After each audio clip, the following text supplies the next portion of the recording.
For the first time in 2022, I guess at least filming, we did put out a video on the first. We are back here at Michigan Football Report. Going to kind of walk you through the happenings of the last couple days, make sure everyone's on the same page of all the news and rumors around this Michigan football program. You notice, folks, no mustache. It didn't work against Georgia, so clearly the mustache wasn't SEC-proof, or one of you guys didn't like the video last week. I'm guessing it was the like the video thing because that mustache was undefeated. All right, let's start with the top story today. If you didn't see it earlier, I retweeted it. We put it on this YouTube channel on the community tab, our Facebook page.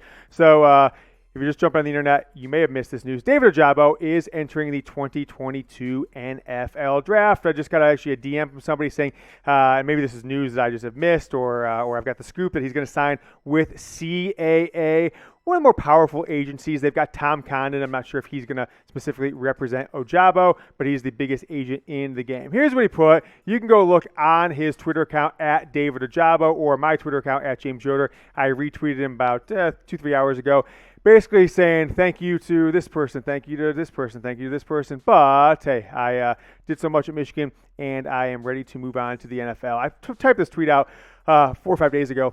Coming into this season, his third season with Michigan, David Ojabo, 1 tackle in his career, which is absolutely criminal, the misuse of him under the previous defensive coordinator, Don Brown. But here are the stats he had as a all Big Ten level player. Not necessarily all-American player, but I think his play was up there with some of the better defensive linemen in the country, and certainly had captured the attention of a lot of Michigan, a lot of Big Ten, a lot of football fans across college football. And most mock drafts are considering David Ojabo to be, at worst, a first-round pick, but potentially a little better than just a first-round pick. Top 15, some mock drafts have him as high as top 10, top 7, top 8, 9, etc. So given that his family originally was from Africa, then relocated to Scotland, then relocated to New Jersey, and then to Michigan, all in the past 7 or 8 years since he was like in 7th, 8th grade, I think it is definitely a good decision for him to move on, get paid, and next year he won't have Aiden Hutchinson taking up the attention of the defense on the opposite side. So strike while the iron's hot is what I think. So I will say this to David Ojabo is thank you for your season in Ann Arbor in 2021. You helped a Michigan defense recover from just an absolute travesty of a showing in 2020 under a new defensive coordinator, and you have, with no prior playing experience at Michigan really at all, 1 tackle in 2 seasons, you have put yourself in position to be a multi-millionaire, $10+ million, at 21 years age, that 21 years old. That's something to be proud of. So go ahead and type thanks down in the comments. I will pin this comment below the video. This is the part of the video that YouTube likes to toss an ad break in there. So if you get hit with the ad break, I've given you a little task, chore to do. Go down, thank David Ojabo. Next up, we got a couple transfers that were announced yesterday on Monday evening. Darion Green-Warren, 2 years in this program, has not seen a single game, a single snap, a single bit of game action in 2 seasons. So it was very peculiar that with all the challenges that Michigan had last year in the secondary and this year, right? You had guys get injured, you had G-Mon Green, etc., that Michigan never gave him a single look on defense, a single look on special teams. Originally from California, Southern California, it sounds like he'll probably head back there, maybe a Pac-12 school, maybe something else. And then Anthony Solomon. 3 years at Michigan, only 3 career tackles, and he came up from Florida. It was a pretty big name when Michigan landed him out of, I think it was Miami area somewhere. He was considering Miami. Going to be the next Don Brown's next Viper after Jabril Peppers, after Khalid Hudson. He didn't really turn out to have that kind of career, and there's not really a position for him with this team. So those 2 players will transfer. I don't think they will be the last 2. I'm guessing, like I said in the show about a week and a half ago, Michigan will have at least 10 more guys transfer. I'm sure some of the names won't be surprising. Think of players who have been 2 and 3 years in the program who haven't made any impact on the field, and especially the guys who came from far away and want to be a part of this program. If they're not seeing any action and they're not living near their family, their friends after 2-3 seasons, maybe it's time for them to move on, seek greener pastures. Let's talk some recruiting, folks. Josh Conerly, the biggest name out there that Michigan could conceivably snag in this 2020 recruiting class that's already ranked into the top 9, number 9 in the country, so a top 10 class after a flurry blitz signing day where Michigan got one of the top defensive linemen left on the board, Derek Moore. They got probably the top wide receiver on the board from Oregon area, and now they have a chance to get a West Coast Seattle 5-star offensive lineman, about number 20, 21 player in the country. Named as top 6, Washington, coaching change. Oklahoma, coaching change. Oregon, coaching change. USC, coaching change. Miami, coaching change. The only team in there with any sort of proven coaching staff that's been consistent, that can tell you, hey, I'm going to be here next year, is Michigan. And Michigan's put more offensive linemen in the pros than probably all these schools combined over the last 3 or 4 seasons. Remember, 2 years ago, all 5 of Michigan's offensive linemen got drafted in the subsequent 2 NFL drafts. That 2019 team had 4 guys drafted in 2020, and then Jalen Mayfield drafted in the 2021 NFL draft back in April. He's on the Atlanta Falcons. I'm still remaining what I said last week. I said I think it's a 75% chance that he chooses Michigan for some of the reasons I just mentioned there. But at the end of the day, like USC and Washington were the schools that were going to compete for him. Those programs turned into absolute shambles. When he took his official visits, especially to USC, there was nobody in the stands. Now, Lincoln Riley, one of the best coaches in the game, certainly can sell that, hey, we are going to be a program on the upswing. But when Jim Harbaugh should be selling him is, we are a program that's hit the upswing. We're now trying to take it from top 5 program to number 1 program. There's no chance, I think Harbaugh should be saying this, that USC is going to be the number 1 program in the country in the next 3 or 4 years. At least my perspective from all the talent they've lost and really what they have on the roster right now and their poor recruiting class, I think is a 75% chance he chooses Michigan. Expect him to maybe drag this thing out. There were some rumors that maybe he announces here in the next few weeks, but I think more likely he will let it drag out until the February signing day. All right, later on, we've been doing live shows over the past month or so, and I want to talk about our plan for more live shows this month, this year, spring football, etc. So stick around to the end of the show about more live shows from the Michigan Football Report. I'll talk about that, including maybe a show coming up tomorrow, folks. Maybe a show coming up tomorrow, so you don't want to miss it. Keep watching today's video. While you're watching, make sure you hit that subscribe button. We didn't hit our 19,000 goal to end the year, 19,000 subscribers. We're just about 100 or so shy right now of that 19,000 number. So my ask of you guys is this. If you're watching for the 2nd time, 3rd time, 100th time, you haven't subscribed, now's the time. Because we got to keep subscribers and audience growth going in the off season. If not, we don't get as much studio time around here. So we've got to keep the subscribers building to fight off the 25 other YouTube channels that occupy the 4 Chat Sports studios. So give me 100 subscribers. If you haven't subscribed for your first time, if you like this video, hit that sub button right below the video and send it to a friend, right? If you recommend this show to another, send it to a Michigan football fan who is a friend or a family member of yours and say, hey, hit subscribe on this video. Watch this guy Yoder. He's got some good stuff. I mean, at least that's what people have told us. So a little more news and just a little quirky stat that I saw out there.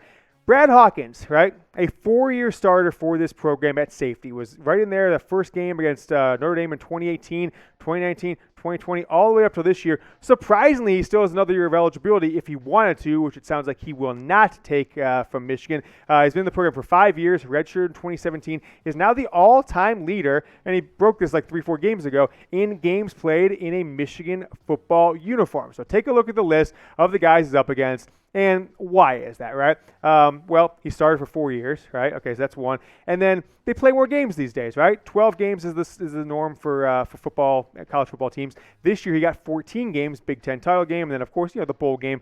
But Michigan did lose a few games last year, only played 6 games. So this number could be at 62 or 63 had Michigan played a full season last year. And hell, if he were to come back next year and Michigan were to make it to the CFP again or the national title game, he could see 70 games being at his number. So it might be tough for a Michigan football player ever to break that number of 56 games played. You got Jordan Glasgow, Jimmy Gallen, and guys from a few years back, Michael Schofield, and some others, Kenny Demons back in the Brady Hoke era. And then there's 7 guys who have played 51 games in a maize and blue winged helmet. I want to know from you guys, how bad, how hard, I guess, did you take that Georgia loss? How hard did it hit you? Were you moping around the house for 2, 3, 4 days since that's happening? Were you kind of pissed off? Were you throwing things across the room? 1 to 10, scale of 1 to 10. Let me know. The 1 being not very hard. 10 is, hey man, I am just crushed. I had booked my travel to Indianapolis. I thought Michigan was going to win, and my month is ruined. I'm only going to go like a 4 or 5, right? I did expect Michigan to win, but it was pretty clear by the second drive of Georgia that Michigan was not going to win this game, and either they didn't have the right game plan, but frankly, even with a great game plan, I still think it would have been tough to beat Georgia. They were probably better at 75% of the positions on the field. It's not a good recipe to have a bad game plan or an poorly executed game plan and not have the better player. So I'm going with a 4 or 5. Let me know down in the comments. Georgia is moving on to the college football playoff, and crazy enough, they are a 3-point favorite over the same Alabama team that just wiped them off the field a few weeks back, about 4 weeks ago in the SEC championship game. So take a look at these odds. Georgia, a 3-point favorite 6 days from now in Indianapolis. It's kind of just the weirdest thing of all time. It was like 3 years ago when Alabama and Clemson, Southern school, kind of mid-Atlantic school, traveled all the way out to San Francisco to play a game. Now these two teams are going up to snowy Indianapolis to play the game Monday night, 8 p.m. Eastern. Georgia is the favorite. Over-under is 52. And if you guys haven't got going with our sportsbook partner, awesome month for January. You have got the college football playoff. And you can bet on props. You can bet on how many rushes one player have, how many touchdowns, who will score the first touchdowns, all kinds of awesome props for these college football playoff and bowl games. But here's the last one left. Game going on here in a few hours, LSU, Kansas State you can bet on. NFL Week 18 coming up on Saturday and Sunday, and then the NFL playoffs the 4 weeks after that leading up to the Super Bowl. Right after that, a month later, March Madness. Get going with BetUS, chatsports.com/GoBlue. The 125% deposit bonus remains. You put 100, extra 125, 200, extra 250. Make sure you use that URL, chatsports.com/GoBlue, and the promo code GoBlue to get your deposit bonus. Some more news, just rolling through it. Erick, Michigan starting tight end, and Taylor Upshaw, who's played for 4 or 5 years in the program. I think he's actually a fifth-year guy, crazy enough. I'll have to double-check that, maybe fourth. But both returning. All was rumored, as I've told you multiple times in the past 3 weeks, to be considering going pro.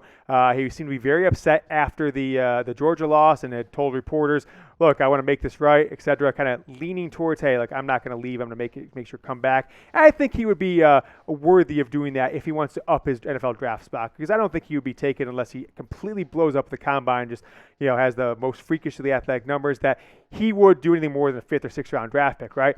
38 catches this year, 437 yards, and 11.5 yards per catch. Only 2 touchdowns. One of those in the Big Ten championship game. That Big Ten championship game, the reverse, kind of the one-handed reverse catch, and in the Big Ten title game, and then the touchdown against Penn State, where he kind of won the game for Michigan, right? That was the difference between potentially winning the Big Ten championship, the difference between winning the going to the college football playoff. So exciting to see from him. Taylor Upshaw in his 4th year, and he will return for a 5th year, part of that 2018 recruiting class for Michigan, redshirted, and then played 2019, 20, and 21. Saw most time in the 2020 season when Aiden Hutchinson and Kwity Paye were dinged up a little bit with injuries. But Erick returning, folks. This is huge because it gives Michigan another proven wide receiver coming back, and someone who really Cade McNamara, and ideally J.J. McCarthy, if he gets the start, can rely on to catch the ball, got rid of those dropsies that he had in the 2020 season, and has proven that, look, he's got an NFL-type tight end approach, right? He can go out, get upfield. He can cross and then take it to the end zone like he did against Penn State, and no dropsies. He's making one-handed catches against Iowa. Like to see what we're seeing with him returning. He'll be your starting tight end next year. I don't think Taylor Upshaw will be a starter next year, frankly, but he provides depth, he provides experience, and like, he's a program guy. He's been around for some highs, some lows, and at worst case, he's going to be a player who can rotate in there for 10, 15, 20 snaps a game in a backup role if that's what Michigan decides to use him as, if he's not a starter. But, hey, spring practice, Taylor Upshaw, go get him. Put the work in this offseason, see if you can get that starting job and get a first-round draft grade like many Michigan defensive ends have gotten over the past 4 or 5 years. The 2020 recruits, the early enrollees, are on campus. We've got 14 names I roll through with you, 13 of them from the 2022 class, a little more than half the class, I believe it is, and then 1 transfer. So you got Will Johnson, Derek Moore, 2 top 100 players, Darius Clemens as well. Derek Moore, the MVP, which I'll talk about in a second, of a recent All-Star game. Keon Sabb, IMG, decommitted from Clemson, and then Tyler Morris, high school pal of J.J. McCarthy out of Chicago. Go over the quarterbacks here, the 2 guys, Jaden Denegal, and then the best name in the business, Alex Orji. Denegal out of California, Orji out of Texas. Mason Graham, Connor Jones, the tackle, and then Cody Jones out of Tennessee, one of Michigan's longest commits in this class, been committed for the longest time. Colson Loveson, the tight end. Miles Pollard, Omarion Walker out of Louisiana, who decommitted on signing day from Notre Dame and committed to Michigan. And then you've got Oluwatimi, a.k.a. Victor O, is what we're calling him here in the show going forward. The transfer second-team All-American center for Football Writers Association of America and a Remington Award finalist as one of the best 3 centers in college football in the 2021 season. So you guys see those 14 guys. You see the rest of the class. Who is the 2020 recruit who will make the biggest impact this season? You can't say Will Johnson because I don't want everyone to say the same thing, because I think he has a good chance of starting or being in there in like the 5 deep or the 5-man rotation, nickel rotation for this secondary from day 1 next year. Also, you can't say Olu, Victor O, the transfer. He's not really a recruit. We include him because he is on campus. He is enrolled. He'll be starting classes soon, and he will be available. All 14 of those guys will be available for spring practice when it starts up in about 2.5 months or so from now. Michigan will probably announce that sometime late February, early March. You saw Derek Moore there, folks. Signing day, right? He was committed to Oklahoma for a while, signed with Michigan, announced for Michigan on signing day. Out of the same high school as Blake Corum, Biff Poggi, who's a member of Michigan staff, he tore it up at the Under Armour All-American game, and he won the MVP. 2 sacks, had another sack that was called back by a penalty on another player, and had countless QB hurries. Watched a little bit of his highlight film from that game. MVP of the game, of some of the best players in the country. Some other Michigan players will be playing down in San Antonio this weekend in the Army All-American. I'm not sure if they're still calling it that one, but the one that's been around for about 20 years or so. So that is coming up this weekend. Michigan's got a handful of guys playing in that game as well. And we've got a little announcement for us tomorrow, 2 p.m. Eastern, folks. We're going to do another live show. I don't know what to expect, right? If this Michigan football report live show tomorrow is a dud and only 20 people are watching, okay, cool. You guys have spoken. It means you're not interested in more live shows. But if we get 200, 300, 400 people watching live, you're getting comments going, we'll do 1 or 2 live Q&As and have all kinds of other news and tidbits around the program. We'll continue to do them until you guys say, listen, James, look, it's May, nothing going on around this program. We're done with this show being live until the season starts. So that is my promise to you. So join us live tomorrow. Make sure you set an alarm, subscribe to the channel, turn notifications so you don't forget. Get in that live chat, like the video, ask me some questions. I'll probably take about 25, 30 questions live on air tomorrow, 2 p.m. Eastern. Make sure you join us then. Until tomorrow, folks, go Blue.